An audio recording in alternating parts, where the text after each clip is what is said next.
বাংলাদেশ জামাত ইসলামী ব্রাহ্মণবাড়িয়া জেলা শাখা কর্তৃক আয়োজিত আজকের 2017 এক বর্ষপূর্তি উপলক্ষে বিক্ষোভ মিছিল সমাবেশের সম্মানিত সভাপতি সংগ্রামী জানানের মাওলানা মোবারক হোসেন আহমদ উপস্থিত আছেন।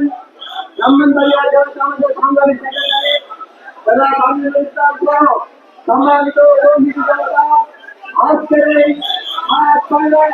উচ্চাসিত জনতার মধ্যে আমরা আলোচনা করতে চাই। আমরা প্রতিষ্ঠিত হয়েছিলাম। আপনারা জানেন এই দিনের সকাল থেকে আমরা উত্তর চাইছিলাম, এখন সেই মুহূর্তে আমরা দাঁড়িয়েছি। এই সময়ের প্রথম উত্তর থেকে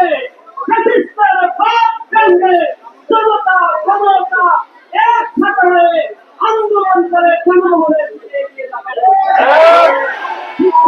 আজকে আবার এখান থেকে মুখরিত করে আবার রাজপথ প্রদর্শিত করে আজকে নতুন একটা মেসেজ দিতে চাই। এই দেশ ইসলামী আন্দোলন ছিল, আছে এবং থাকবে।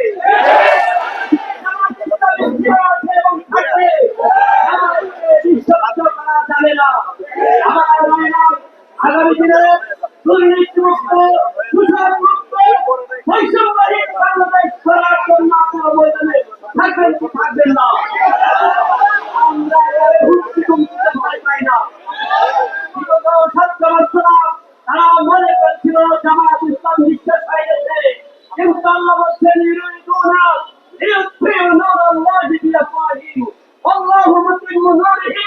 তারা ফুটতে আল্লাহর আলোকে নিভে দিতে চায়, পশ্চিম কারো পারবে না। আমরা বলে দিতে চাই, আগামী দিনে যদি কোনো ফ্যাসিস্টের আবির্ভাব হয়, বাংলাদেশ জামাত ইসলামী সুনামি উচ্চারণ করবে। তারা তারা এই দেশের সব কিছু তোমরা নিয়ে ইসলামী পতাকা উত্তীর্ণ করে